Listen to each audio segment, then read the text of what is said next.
Là, je suis devant vous, je sais même pas par où commencer. Je vais vous raconter l'histoire, comme ça vous allez capter. Il y a une personne qui allait dans une crêperie ou dans un resto, je sais pas, pour se sustenter, combler un petit creux, une petite faim. Je pense qu'elle voulait une crêpe. Donc elle a cherché sur la carte de l'établissement dans lequel elle était une crêpe. Et elle s'est dit, pourquoi pas une crêpe banane Nutella. Donc elle cherche banane Nutella sur la carte et là elle tombe sur quoi? Le Mamadou. Crêpe banane Nutella. Forcément, comme elle à l'instant T, vous êtes choqué. Donc qu'est-ce qu'elle fait? Elle relaie l'information sur les réseaux. Forcément, indignée, les gens se révoltent, appellent au boycott. Et comme d'hab, ça va trop loin. Ça insulte, ça menace, etc.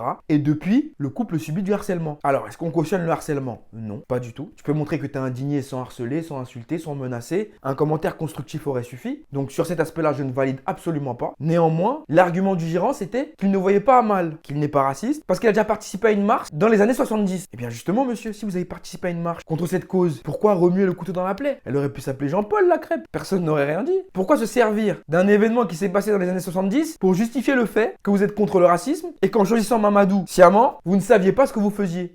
Bah non, au contraire, si c'est une blague, elle est de mauvais goût, car personne n'en rigole, et dans ces moments-là, au lieu de se dédouaner, faut juste assumer qu'on a fait une erreur, parce que personne n'est dupe. Et sachez que c'est très triste qu'on en soit encore là, car cette histoire n'est pas un cas isolé. Beaucoup pensent encore comme ça.